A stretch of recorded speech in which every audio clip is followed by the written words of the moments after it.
आजचा रविवार हा धर्म सुधारणेचा रविवार आहे। जेव्हा लॉकडाऊन चालू होतं त्यावेळेला YouTube वरती या धर्म सुधारणेच्या रविवारबद्दल मी उपदेश केलेला आहे आणि म्हणून ते परत रिपीट काय करणार नाहीये। एक वेगळ्या दृष्टिकोनातून आपण धर्म सुधारणेकडे पाहणार आहोत। जर धर्म सुधारणेचा इतिहास पाहू लागलो तर आम्हाला आठवतं 16व्या आणि 17व्या शतकामध्ये मार्टिन लुथर ज्याला म्हटलेला आहे, त्याच्यानंतर काल्विन नावाचा एक देवाचा सेवक होऊन गेला तो, आणि झुइंगली नावाचा एक देवाचा सेवक, असे तिघांनी एकत्रितपणे जो उठाव केला तो आम्हाला आज मंदिरामध्ये येऊन प्रार्थना करण्यासाठी कारणीभूत ठरलेला आहे। प्रचलित जी प्रथा होती तिच्या विरोधामध्ये त्यांनी उठाव केला आणि पवित्र शास्त्र प्रत्येकाने वाचावे, तो प्रत्येक विश्वासणाऱ्याचा अधिकार आहे, प्रत्येकाच्या घरात ते असावं यासाठी त्यांनी प्रोटेस्ट केलं, विरोध दर्शवला आणि ते कॅथलिक चर्चमधून बाहेर पडले आणि त्यांनी जी शिक्षण दिलं आणि त्यांना जे जोडले गेले त्या मंडळ्या स्थापन झाल्या आणि त्यांना प्रोटेस्टंट मंडळ्या म्हणतात, ज्याचा एक आपण देखील भाग आहोत।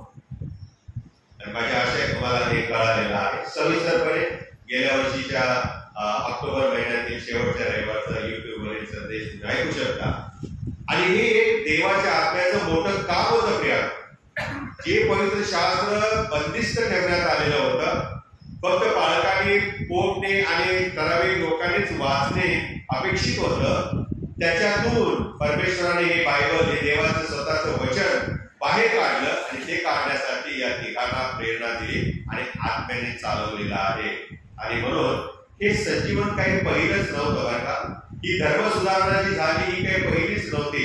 इतिहासाची पानं जर आपण चालवली तर त्यामध्ये आपल्याला अनेक अशा धर्म सुधारणेच्या घटना पूर्वी देखील झालेल्या पाहायला मिळतात आणि पवित्र शास्त्रामध्ये त्याचं वर्णन आपल्याला राजेचं दुसरं पुस्तक आणि 22 आणि 23व्या अध्यायामध्ये, त्याचप्रकारे इतिहासाचं दुसरं पुस्तक 34 आणि 35व्या अध्यायामध्ये लिहिलेलं आढळतं। आणि आपल्याला सर्वांना ठाऊक आहे की दावीद आणि शलोमोन यांच्या कारकिर्दीमध्ये इस्रायल राष्ट्र एक होतं, परंतु शलोमोन राजा मरण पावल्यानंतर फूट पडली आणि या इस्रायल राष्ट्राचे दोन भाग पडले, एक उत्तरेकडचा राष्ट्र ज्याला इस्रायल म्हटलेला आहे आणि एक दक्षिणेकडचं राष्ट्र याला यहुदाचं राष्ट्र असं म्हटलेलं आहे।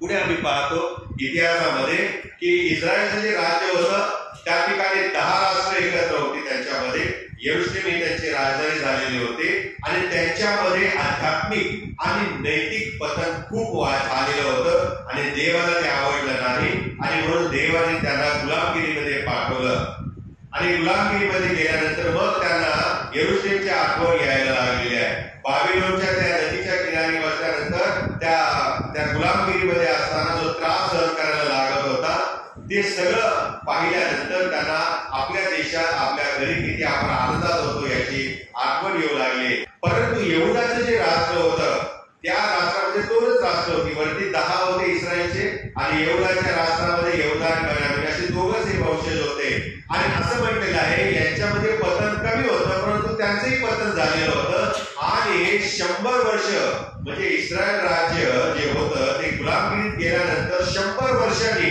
यहुदा राष्ट्रावरती देखील आक्रमण झालेलं आहे आणि त्यांनाही गुलामगिरीमध्ये परमेश्वराने पाठवलेलं आहे। कारण दोन्ही राष्ट्रांचं एकच होतं आणि ते म्हणजे आध्यात्मिक आणि नैतिक अधपतन।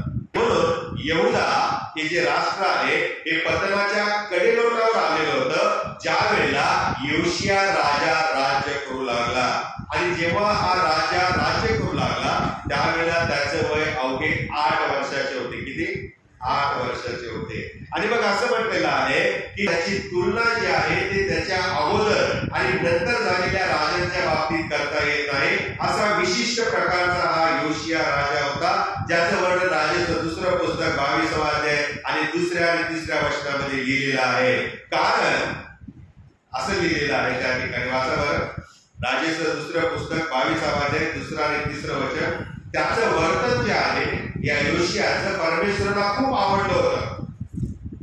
परमेश्वराच्या दृष्टीने जे बरे ते परमेश्वराच्या दृष्टीने जे बरे ते त्याने केलेले आहे. तो असा म्हटला नाही मी जे करतो ते बरोबर आहे आणि देवाला ते आवडतं, अजिबात नाही. परमेश्वराला जे आवडतं ते त्याने केलेलं आहे, ती चांगली गोष्ट त्याने केली. पुढे ज्या मार्गाने त्याचा पूर्वज दावीद चालला त्याने तोही चालला. ज्या मार्गाने त्याचा पूर्वज दावीद राजा हा चालला त्याच चांगल्या मार्गाने हा योशिया नावाचा राजा चालला. उजवी डावीकडे वळला नाही. उजवी आणि डावीकडे वळला नाही याचा अर्थ असा नाही की असं पाहिलं नाही. उजवी आणि डावीकडे वळला नाही याचा अर्थ त्याने वाईट गोष्टींच्याकडे आपलं लक्ष दिलं नाही. आपल्या कारकिर्दीच्या 18व्या वर्षी योशिया राजाने आपल्या चेटी शफानवीत असल्यावीत मुशुलाम परमेश्वराच्या मंदिरी पाठविले. आणि मग असं म्हटलेलं आहे की या योशिया राजाने 8 वर्षाचा असताना राज्यकारभार सुरू केला आणि त्याच्या कारकिर्दीच्या 18व्या वर्षी म्हणजे 8 वर्ष असताना त्याने राज्य घेतलं हातामध्ये आणि 18 वर्ष राज्य केल्यानंतर म्हणजे 18 ने 8 26 वर्षाचा तो असताना त्याने धर्म सुधारणेसाठी शाफानाला आज्ञा केलेली आहे. मंदिराची डागडुजी करायची त्याने आज्ञा केलेली आहे. आणि योशियाच्या या कारकिर्दीमधली ही जी धर्म सुधारणा आहे ही सर्वश्रेष्ठ ठरली आहे त्या काळामध्ये. 3रं वचन वाचा बरं. असं म्हटलेलं आहे की योशिया या त्याच्या कारकिर्दीच्या 18व्या वर्षी त्याने धर्म सुधारणेचा आज्ञा किंवा फरमान शाफानाला दिलेला आहे. शाफा नावाचा एक मनुष्य होता आणि त्याला सांगितलेलं आहे की मंदिराच्या दुरुस्तीचा आदेश त्याने दिलेला आहे. संपूर्ण देश योशिया राजाने जेव्हा ताब्यात घेतला त्यावेळेला अख्ख्या त्याच्या देशामध्ये पूजा अर्चा चालली होती. अख्ख्या त्या यहूदा राष्ट्रामध्ये मूर्ती पूजा चाललेली होती. अख्ख्या त्या राष्ट्रामध्ये अधपतन झालेलं होतं. लोक नैसर्गिक क्रिया सोडून अनैसर्गिक ज्या गोष्टी होत्या त्या प्रकारे ते जीवन जगत होते. आणि एवढंच नाही तर आपली जिवंत मुलं मोलेक नावाच्या देवाला ते जिवंताच्या अग्नीमध्ये अर्पण करत होते. इतका भयानक प्रकार त्या ठिकाणी चाललेला होता आणि तशाच योशिया राजाने राज्य करायला प्रारंभ केलेला आहे. माझी इच्छा आहे की आपण सर्वजण योशिया राजाने सुरू केलेली धर्म सुधारणा आणि ती त्याने पूर्ण कशी केली आणि त्याचा परिणाम काय झाला हे आपण समजून आज घेतलं पाहिजे. आणि हे सर्व होत असताना देवाने त्यांच्याशी कशा प्रकारचं नातं राखलं किंवा ठेवलं याकडे आपण लक्ष देणार आहे. पहिला मुद्दा आहे योशियाची धर्म सुधारणा ही शोध घेणाऱ्या हृदयापासून सुरुवात झाली.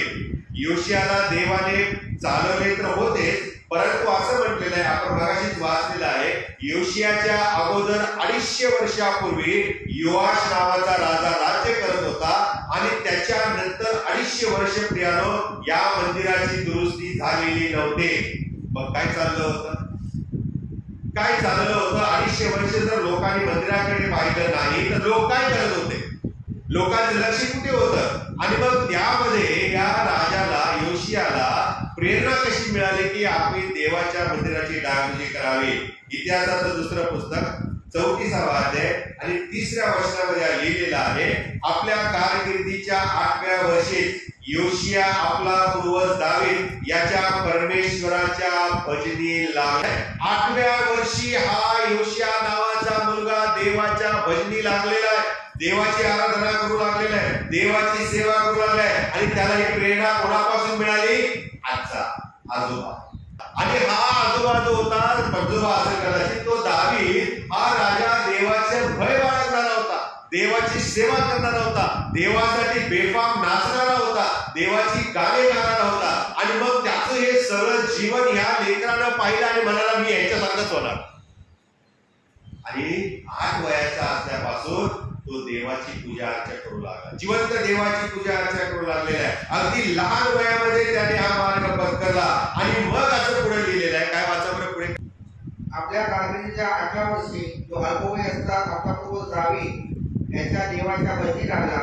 12व्या वर्षी तो उच्चस्थानी आशेरा मूर्ती व कोरीव मूर्ती यहूदा व यरूशलेम यातून काढून टाकू लागला. किती छान आहे बघा.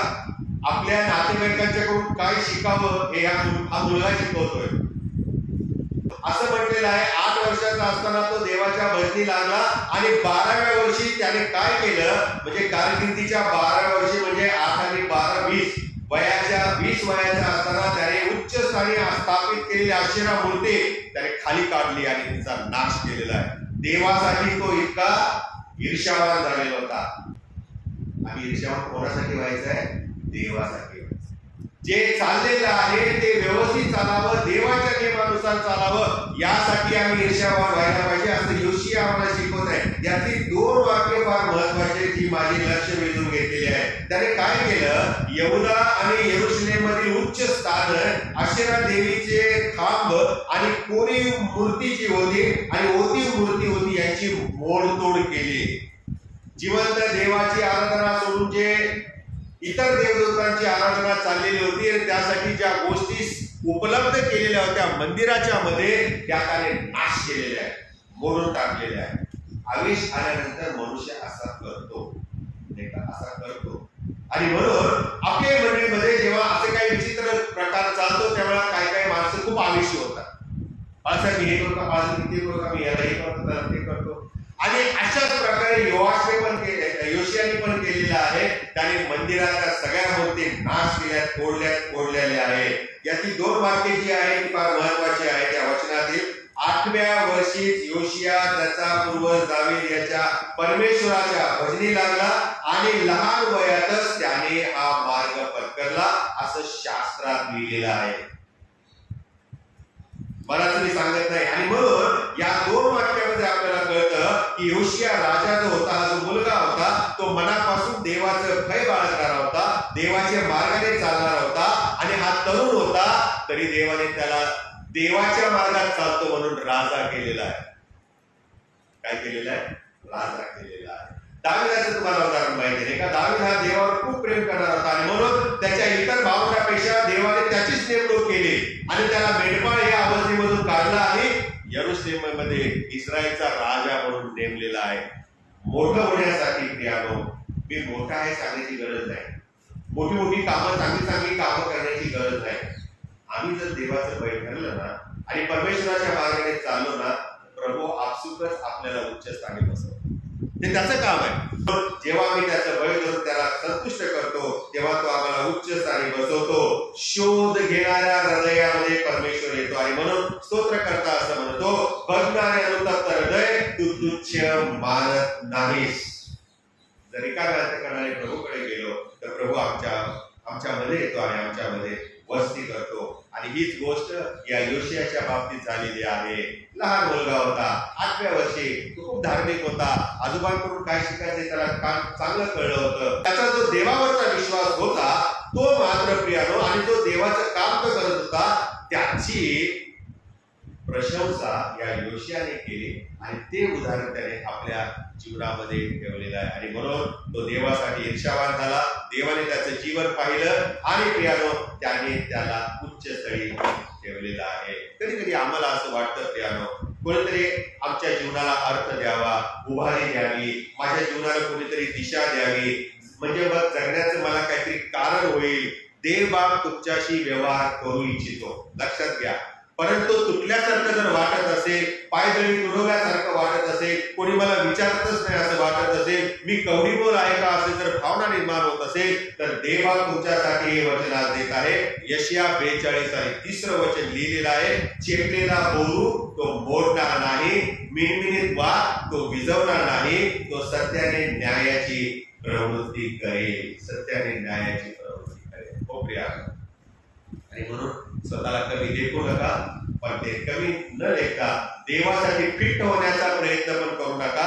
मनुष्य मरेपर्यंत फिट काय होऊ शकत नाही, पण परिपूर्ण आम्ही होऊ शकत नाही. आणि म्हणून यशामध्ये आम्हाला हे वचन सांगत आहे, चेपलेला बोरू परमेश्वर मोडू देत नाही. बिनबिनेत वाद विश्वासाची आमच्या जीवनामध्ये असेल तर प्रियानो तो न विजू देणारा आमचा परमेश्वर आहे. आणि म्हणून आम्ही परमेश्वराचा शोध घेणारे असले पाहिजे. आमच्या अंतःकरणापासून आपण परमेश्वराचा शोध घेऊया. दुसरा मुद्दा आहे प्रियानो, योशियाच्या धर्म सुधारणेचा. पहिला आपण पाहिलेला आहे की तो हृदयापासून देवावर प्रेम करत होता आणि म्हणून धर्म सुधारणा त्याला जमली. दुसरा मुद्दा आहे योशियाच्या धर्म सुधारणेचा प्रारंभ हा आज्ञा पालनाला प्रतिसाद देण्यापासून झालेला आहे. पहा बरं 8वं वचन, मला परमेश्वराच्या मंदिरात नियमशास्त्राचे पुस्तक सापडले आहे असे प्रियानो जेव्हा तो हिल्किया राजा जेव्हा सांगत आहे सचिवाला, ज्याचं नाव होतं शाफान, त्या शाफानाने येऊन या योशियाला सांगितलेलं आहे, काय सांगितलेलं आहे, आम्हाला नियमशास्त्राचं पुस्तक सापडलं. आता हे नियमशास्त्राचं पुस्तक कोणतं असावं? आणि शास्त्राचा अभ्यास करणारे असं म्हणतात ते अनुवादाचं पुस्तक असावं. आणि अनुवादाचं पुस्तक सापडल्यानंतर काय झालेलं आहे प्रियानो, जेव्हा देवाचं वचन माणसाला सापडतं त्यावेळेला असं म्हटलेलं आहे, योशिया राजापुढे शाफान ते वाचू लागलेलं आहे. आणि मग जेव्हा ते वाचलं त्यावेळेला पुढे काय झालं पहा बरं. दुसरे राजे 22वा अध्याय 11वं वचन. त्या नियमशास्त्राच्या ग्रंथातील वचने राजाने ऐकली तेव्हा त्याने आपली वस्त्रे फाडली. नियमशास्त्रातील वचने ऐकून राजाला अति दुःख झालं असं काही भाषांतरामध्ये लिहिलेलं आहे. त्याला खूप वाईट वाटलेलं आहे आणि वाईट वाटल्यामुळे दुःख प्रदर्शित करण्यासाठी त्याने आपली वस्त्रे फाडली. कदाचित ते वाचन अनुवादाचा ग्रंथ 28वा अध्याय असावा. आणि ते वाचत असताना राजा योशियाला कळून चुकलेला आहे की आमच्या सर्व राष्ट्राने देवाच्या विरोधामध्ये पाप केला आहे, देवाला न आवडणाऱ्या गोष्टी केलेल्या आहेत आणि सारा यहूदा राष्ट्र जे आहे हे यांच्यासाठीचे वचन लिहिलेलं आहे. आणि परमेश्वराचा आपल्यावर आता कोप झाला आहे कारण आपल्या पूर्वजांनी या पुस्तकातील वचनाचा भंग केला आहे. आपल्यासाठी लिहून ठेवलेल्या सर्व गोष्टी त्यांनी आचरणात आणल्या नाही. त्याचा परिणाम आपण भोगत आहोत. त्याचा परिणाम मूर्तीपूजेला लागलेला आहे. आमची लेकरं जेव्हा ख्रिस्ती विश्वासापासून दूर होतात त्याचा अर्थ असा आहे की आम्ही जे घरामधले लोक आहोत त्या आम्ही त्यांच्या समोर आध्यात्मिक जीवनाचा नमुना ठेवलाच नाही. या ठिकाणी योशिया राजाला खूप वाईट वाटलं. देवाच्या वचनाच्या विरोधामध्ये माझ्या राष्ट्राने लोकांनी वागलेले आहे आणि मग आता करायचं काय? शाऊल कुठे पळाला होता? सुटकेसाठी कोणाकडे गेला? शाऊल राजा आठवतंय? एका भूतविद्या प्रवीण स्त्रीकडे गेला. आता हा योशिया राजा कोणाकडे गेला? तर कुठेच गेला नाही, पण त्याने आपल्या लोकांना सांगितलं जा आणि त्या संदेशस्त्रीला तुम्ही विचारा काय करावं आता आम्ही. आणि मग तो शाफान आणि हिल्किया राजाने सगळे लोक त्या संदेशस्त्रीकडे गेले. तिचं नाव होतं हुल्दा. काय नाव होतं? हुल्दा. आणि हुल्दा नावाच्या या संदेशस्त्री बरोबर त्यांनी संपर्क साधलेला आहे. आणि काही लोक म्हणाले असतील एवढे सगळे धर्माचे सगळे देवदेवता आम्हाला पाहायला मिळतात, मंदिरामध्ये लोक अनैतिकतेमध्ये वाढलेले आहेत, सगळीकडे भ्रष्टाचार आहे, नाश झालेला आहे राष्ट्राचा, आता खूप उशीर झालेला आहे, ती संदेशस्त्री काय सांगणार आहे आणि ती कशी वाचवणार आहे? राजा तू फार अगोदर यायला पाहिजे होता. आता परत देवाकडे जाण्याचे सर्व मार्ग बंद झालेले आहे. आणि हे सगळं असताना देश नाशाकडे चाललेला असताना देव आधुनिक रूपात करतो काय? असे अनेक प्रश्न प्रियानो कदाचित योशिया राजाला लोकांनी विचारले असतील. पण हुल्दा नावाच्या या संदेशीने बाकीत काय केलं माहिती का? वाचा बरं राजाचं दुसरं पुस्तक 21वा अध्याय 10 ते 14. याकरता परमेश्वराने आपले सेवक जे संदेश ते त्यांच्याद्वारे विदित केले की यहूदाचा राजा मनश्शे याने ही अमंगळ कृत्ये केली आहेत. पूर्वकाळाच्या अमोरी लोकांपेक्षाही अधिक दुष्कर्म केले आहे आणि आपण मूर्तीच्या नादी लागून यहूदासही पाप करावयास लावले आहे. म्हणून इस्रायलाचा देव परमेश्वर म्हणतो, पहा मी यरूशलेम व यहूदा यावर एवढे अरिष्ट उधळणार नाही की ज्याच्या कानावर ते जाईल त्याचे दोन्ही कान भणभणतील. परमेश्वर इतका ईर्ष्यावान देव आहे की जे त्याच्या विरोधामध्ये वागतात, त्याच्या आज्ञाचं पालन करत नाही, त्यांच्याबद्दल या हुल्दा संदेशीने भाकीत केलेला आहे. आणि ती अशी म्हणते 15व्या वचनामध्ये परमेश्वर असं म्हणत आहे, मी जे जे करू नका म्हणून बजावले होते ते त्यांनी केले, त्याचे हे फळ. 16 वचन, शिवाय मनश्शे राजाने देखील अनेक निरपराध्यांची हत्या केली आणि संपूर्ण यरूशलेम त्याने रक्त लांछित केलेले आहे. यहूद्यांना त्याने जी पापे करायला लावली ती निराळीच होती आणि परमेश्वराने जे करू नका म्हणून सांगितलं होतं ते देखील मनुष्याने सगळ्या राष्ट्राला करायला जबरदस्ती केलेली आहे. मग देव शांत बसेल का? तो दिसत नाही म्हणून काय तो नाही असं होतं का? तुम्हाला काय वाटतं आमच्याकडे त्याचं लक्ष नाही आहे का? मंडळीत काय चाललेलं आहे त्याला कळत नाहीये का? तो पाहतो. तो ऐकतो. काही काही मंडळीमध्ये लोक रडत आहेत, अश्रू ढाळत आहेत. काय चाललंय आमच्या चर्चमध्ये, आणि त्यांचे अश्रू प्रियानो प्रभू बुद्धीमध्ये साठवून ठेवत आहे. हे तुम्ही विसरता काय? या ठिकाणी प्रियानो आम्हाला हे पाहायला मिळतं की त्या राष्ट्राने देवाच्या विरोधात पाप केलं आणि त्याचं प्रतिफळ ते भोगत आहे सगळा देश प्रियानो. आणि प्रभूने त्यांना भाकीत केलेलं आहे. यरूशलेम आणि यहूदावर मी अशा प्रकारचं संकट आणेन, आपली भांडी घासून विसळून धुवून स्वच्छ ठेवते तशा प्रकारे या राष्ट्राला मी साफ करून टाकेन. आणि जो कोणी हे नाशाबद्दल ऐकेल त्याचे कान भरभरतील असं म्हटलेलं आहे. इतका प्रभू ईर्ष्यावान आहे. सोपं नका समजू. परमेश्वराच्या जीवनामध्ये ख्रिस्तीय नाव आपण घेतलेलं आहे.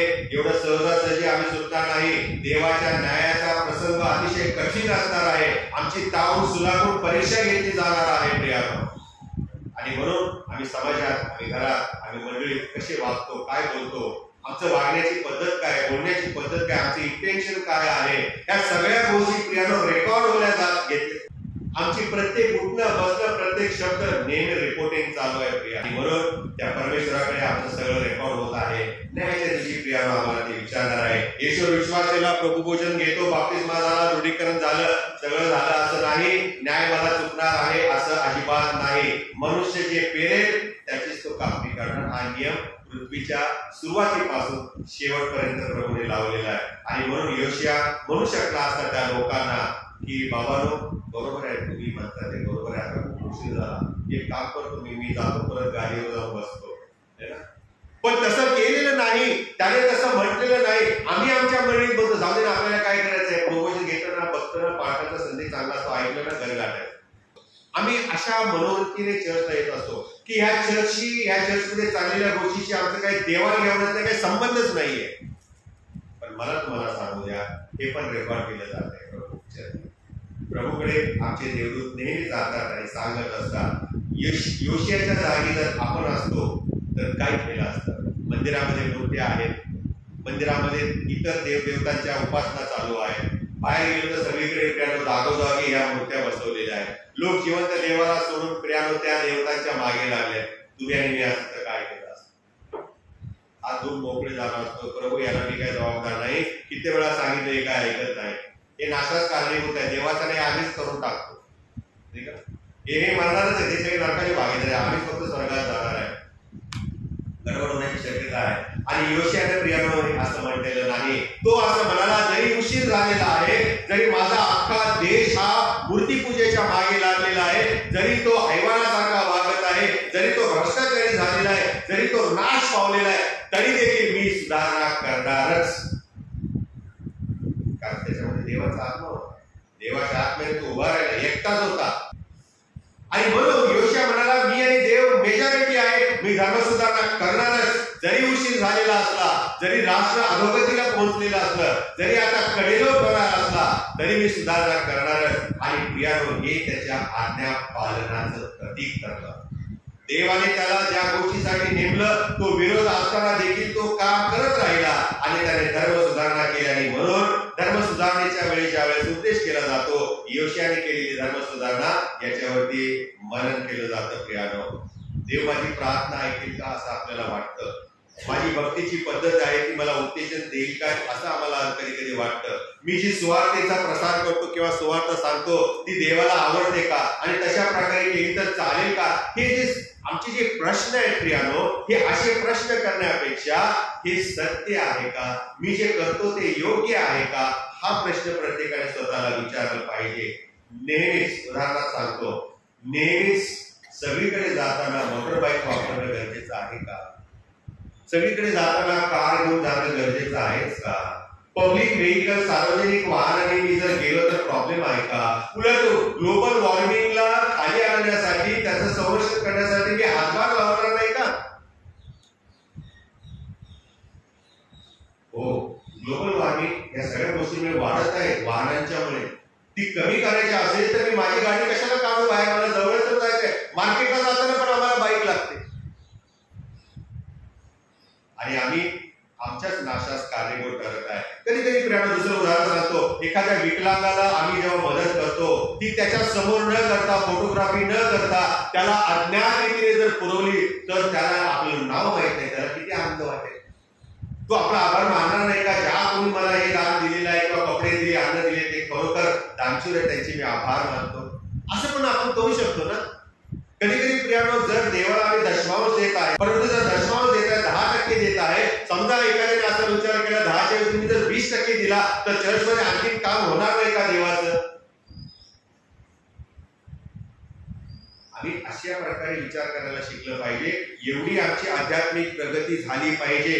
अर्धा तास मी जर अशांत जगासाठी प्रार्थनेत घालवला तर या अशांत जगामध्ये चमत्कार होणार नाहीत का, बदल होणार नाहीत का. असा विचार जर आम्ही केला तर तो खूप चांगला आहे. असं जर केलं नाही मी प्रार्थना करून काय होतं, एवढं सगळं घाण चाललंय बाहेर, एवढं राजकारण चाललंय, देशाचा नाश होत आहे, माझ्या प्रार्थनेने काय, हा व्यावहारिकपणा जो आहे हा व्यावहारिकपणा आम्ही काढून टाकला पाहिजे. आणि योशिया राजाने देखील व्यावहारिकपणा पाहिला नाही. माझा देश वाचला पाहिजे, माझे लोक वाचले पाहिजे, माझ्या लोकांनी जिवंत देवाची आराधना केली पाहिजे, या आवेशाने त्याने एकट्याने धर्म सुधारणा करायला सुरुवात केलेली आहे. यातून निष्पन्न काय झालं, तिसरा मुद्दा, यातून निष्पन्न काय झालं, वीर अपयश आलं त्याला. काय झालं, वीरासारखा त्याने सुधारणा केली खरी, पण अपयश त्याला मिळालं. काय मिळालं त्याकडे तुम्हाला मी आणत आहे. राजेचं दुसरं पुस्तक 23वा अध्याय आणि 25व्या वचनामध्ये काय लिहिलेलं आहे, मोठ्याने वाचा. राजेचं दुसरं पुस्तक 23वा अध्याय आणि 25वा वचन. मोशेच्या नियमशास्त्रानुसार आपल्या साऱ्या मनाने, आपल्या साऱ्या जीवाने, आपल्या साऱ्या बलाने परमेश्वर बंदी लागणारा योशियासारखा राजा पूर्वी होऊन गेला नाही. योशियासारखा राजा पूर्वी होऊन गेला नाही, तो पुढे झाला नाही, भविष्यामध्ये पण झाला नाही असं देवाचं वचन म्हणत आहे. आणि योशिया पूर्णपणे परमेश्वराचा उपासक बनला आणि मोशेच्या कराराचं पालन योशिया राजा इतक्या काटेकोरपणे करत होता की तशा प्रकारे काटेकोरपणे पालन करणारा राजा पूर्वी झाला नाही आणि पुढेही झाला नाही. देवाचं वचन सांगतं, देवाचं वचन आमच्याबद्दल साक्ष देत आहे. पण त्यानंतर दुसरी धक्कादायक बाब येते. 26वा वचन वाचा. एवढे जरी केले तरी देखील मनस्सेने जी संतापजनक कृत्य करून परमेश्वरास संतप्त केले होते, त्यामुळे परमेश्वराचा जो महाक्रोध यहूदावर भडकला होता तो शमला नाही. एवढे करूनही, धर्म सुधारणा करूनही असं म्हटलेलं आहे, यहूदावरील परमेश्वराचा राग ओसरला नाही आणि मनस्सेच्या वर्तनाबद्दल अजूनही त्याला राग होता. आम्ही जेव्हा वाईट वागतो, आमचं वर्तन जेव्हा देवाच्या वचनाच्या विरोधामध्ये असतं, देव विसरत नाही. आम्ही काय केलं पाहिजे, कसं वागलं पाहिजे, त्याचं उदाहरण या ठिकाणी आहे. असं म्हटलेलं आहे प्रियानो, आम्ही पाप करतो. हो प्रियानो, आम्ही पाप करतो, देव क्षमा जरूर करतो, पण शासन भोगावंच लागतं. म्हणून माणसाने चुकू नये, माणसाने नीट वागावे अशी परमेश्वराची इच्छा आहे. आणि धर्म सुधारणा केली, परंतु शेवटी देवाचा क्रोध काही शमला नाही. आणि असं म्हटलेलं आहे प्रियानो, हे करण्याच्या नादामध्ये त्याने देवाच्या लोकांचं मन पालटवण्यासाठी काहीच केलं नाही. त्या लोकांनी जिवंत देवाला स्वीकारा म्हणून त्यांना आध्यात्मिक मानना दिलाच नाही. असं म्हटलेलं आहे, त्याला जे योग्य वाटलं ते त्याने केले, म्हणजे चांगली गोष्ट केली. पण प्रियानो, त्या चांगल्या गोष्टीमध्ये मन फिरावं असं काही झालंच नाही, काहीच झालं नाही. त्या योशिया राजा धर्म सुधारणा करत असताना बऱ्याच गोष्टींच्या विषयी अडखळला. पहिली गोष्ट, त्याने देवाचा कौल मारण्याऐवजी त्याने उल्हास संदेशीचा निरोप ऐकण्यासाठी तो उत्सुक झाला. नूतनीकरणासाठी देवाने केलेल्या सर्व कराराचं लोकांनी नूतनीकरणासाठी त्याने लोकांना बोलवलेलं आहे. देवाचे त्याने सल्ला मसलत घेतली नाही. तो स्वतः मूर्तीपूजक देवतांच्या मूर्तींचा नाश होतोय की नाही पाहायला तिथं मंदिरात उभा होता. पण प्रियानो, या पलीकडे जाऊन शास्त्रांच्या काळात झाला नाही असा ओलांडन सण साजरा करूया. मागच्या कमिटीने जे केलं नाही ना, आपण ह्यावेळेस करून टाकू. मागच्या पालकांनी जे केलं नाही ना, ते ह्यावेळेस आपण करूया. कुणाला ईर्ष्याला पेटवत आहे. त्या लोकांनी, योशिया राजाने ही चूक केली. मागे इस्रायल राज्यामध्ये आणि यहूदा राज्यामध्ये जे राजे होऊन गेले त्यांच्या काळामध्ये जसा ओलांडन सण झाला नाही, असा मोठ्या प्रमाणात सण साजरा करूया. देखावा अंतःकरणामध्ये तर काहीच नाही आणि लोकांनी बघायला साजरा केला प्रियानो. आणि हेच चूक झाली. आम्ही धर्म सुधारणा करतो, मंडळी खूप सुधारणा करतो, है ना, खूप काही बऱ्याच गोष्टी करतो, कार्यक्रम करतो, उपक्रम करतो, पण अंतःकरण मात्र फारच ते काही बदलत नाही आपण. आणि हे तर महत्वाचं आहे. हे सगळं इथंच राहणार आहे, हेच वर जाणार आहे. आणि जे वर जाणार आहे सर्वकालिक जीवनामध्ये त्याला जर रिपेअरिंग करत नाही, त्याला जर सर्व्हिसिंग करत नाही, तर प्रियानो आमचा काय उपयोग आहे? या एवढ्या राष्ट्रासारखा प्रियानो आमचा नाश आकारलेला आहे. म्हणून इर्मिया संदेशाचे भविष्य पाहिलं होतं आणि म्हणून तो काय म्हणाला? इर्मियाचं पुस्तक 3 अध्याय 10व्या वचनामध्ये काय लिहिलेलं आहे? इस्रायलची विश्वासघातकी बहीण, काय लिहिले बघा, इस्रायलची विश्वासघातकी बहीण कंसात गेले यहूदा, मनापासून माझ्याकडे परत आली नाही, परत येण्याचे तिने फक्त ढोंग केले. जसं आम्ही करतो ना, जेव्हा माझं चुकला मला क्षमा परत नाही करणार, आणि 2-4 दिवस गेली की परत तेच, त्याला काय म्हणतात? ढोंग. आणि हे परमेश्वर पाहतो आणि तो असं म्हणतो की इस्रायलची विश्वासघातकी बहीण यहूदा राष्ट्र, आणि तिने काय केलेलं आहे? मनापासून ती माझ्याकडे परत आली नाही, परत येण्याचे तिने फक्त ढोंग केले. आणि हा परमेश्वरापासून आलेला संदेश आहे असं इर्मिया संदेशा इस्रायल आणि यहूदा राष्ट्राला सांगत आहे. तुम्ही आणि मी जर आज ढोंग करत आहे, मला फसवाल, घरात कुटुंबातल्या लोकांना फसवाल, देवाला फसवू शकणार का? ज्याचे डोळे आमच्याकडेच लागलेले असतात. स्तोत्रकर्ता काय म्हणतो? परमेश्वराचे नेत्र सर्वत्र लागलेले आहेत, ते आमचं बरे आणि वाईट पाहतात. आणि पुढे असं लिहिलेलं आहे, या अपयशाच्या पलीकडे पाहण्याची दूरदृष्टी इर्मियाला होती आणि या अपयशामधून परमेश्वर त्यांना पुन्हा उभं करणार आहे, या गुलामगिरीमधून परमेश्वर त्यांना पुन्हा आणणार आहे, हे देखील इर्मियाने पाहिलं. आणि तो म्हणाला 31वा अध्याय 31व्या वचनामध्ये, परमेश्वराने पुढील गोष्टी तुम्हासाठी सांगितलंय, मी इस्रायलच्या आणि यहूदाच्या घराण्याची नवा करार करण्याची वेळ येत आहे. मी माझी शिकवण त्यांच्या मनावर बिंबवीन आणि त्यांच्या हृदयावर कोरेन. मी त्यांचा देव असेन आणि ते माझे लोक असतील. आणि त्यांनी केलेल्या दुष्कृत्याबद्दल मी त्यांना क्षमा करेन, मी त्यांच्या पापांची आठवण करणार नाही. पण तोपर्यंत वेळेला बाकी, तोपर्यंत अर्ध राष्ट्र खाली झालं होतं ना. काय राहिलं होतं? अनेक लोक मरण पावले. इस्रायलाला मिस्रातून बाहेर काढलं तेव्हा किती लाखो लोक निघाले. आणि कारण देशात, वचनदत्त देशात किती लोक पोहोचले? सगळे रानात मेले नाही, मारून टाकले देवाने. आणि परमेश्वराच्या विरोधात त्यांनी कुरकुर केली आणि प्रभूने त्यांना मारून टाकलं, साफ करायला सुरुवात केली. आम्ही जेव्हा असं कुरकुर करतो ना, तेव्हा परमेश्वर आम्हाला साफ करतोय, विसरू नये, कारण परमेश्वर न्यायी देव आहे. आणि म्हणून योशिया हा राजा आम्हाला जुना करार आणि नवा करार यांच्या बरोबर मध्ये उभा आहे असं दिसतो. हा योशिया राजा या सिनाई पर्वतावरती देवाने लोकांशी केलेला करार आणि नवीन करारामध्ये येशूमध्ये देवाने आमच्याशी केलेला करार याच्यामध्ये उभा आहे असं आम्हाला पाहायला मिळतो. मिस्रामधून देवाने इस्रायलाची सुटका केली, त्या सुटकेच्या मध्ये, आणि येशूने आमची पापापासून सुटका केली, या 2 सुटक्यांच्या मध्ये योशिया राजा उभा आहे. तो आम्हाला सांगतो, मी धर्म सुधारणा केली पण माणसांची मनं बदलली नाही, ती मरून गेली. त्यांच्यावर देवाचा क्रोध आला. तुमच्या आणि माझ्या जीवनाबाबत मध्ये आम्ही सुधारणा करू पण आमचं जीवन जर प्रभूला दिलं नाही, या हृदयामध्ये जर प्रभूला आम्ही स्वीकारलं नाही, तर प्रियानो कठीण परिस्थिती निर्माण होईल. शेवट आमचा अतिशय भयानक असेल. आणि म्हणून त्या जिवंत देवाला ओळखून, त्याच्यावर प्रेम करून, त्याला हृदयात स्वीकारून, त्याच्या वचनाप्रमाणे जर आम्ही जगायचा निश्चय करू, तर खरोखर आम्हाला प्रभू सहाय्य करेल, मार्गदर्शन करेल आणि त्याच्या राज्यामध्ये तो आम्हाला बोलावे. आणि मग तो काय म्हणतो न्यायाच्या दिवशी? अहो माझ्या पित्याच्या आशीर्वादित लोकांनो, या तुमच्यासाठी जगाच्या स्थापनेपासून मुकरर केलेला जो स्वर्ग आहे, जे सार्वकालिक जीवन आहे, ते तुम्ही घ्या, ते तुम्ही घ्या. आणि प्रभू अशा प्रकारे जीवन जगण्यासाठी तुम्हाला सहाय्य करू. आपण प्रार्थना करूया. स्वर्गीय प्रभू, आम्ही तुझी स्तुती करीतो, धन्यवाद देतो. धर्म सुधारणा करायला, मंडळीमध्ये सुधारणा आणायला आम्हाला खूप आवडतं. आम्ही आपापल्या परीने बाहेर कोण सांगतं, बाहेर काय पाहतो, बाहेर काय ऐकतो, ते आमच्याकडे येऊन करण्याचा आम्ही खूप प्रयत्न करतो. पण प्रभू, हे करण्याच्या मध्ये आम्ही जर माणसाचे जीवन बदलण्यासाठी काही केलं नाही आणि आमचं जीवनच जर आम्ही तुला दिलं नाही, तर प्रभू सारा व्यर्थ आहे. योशिया याची धर्म सुधारणा आपल्या समोर आज उभी केलीस.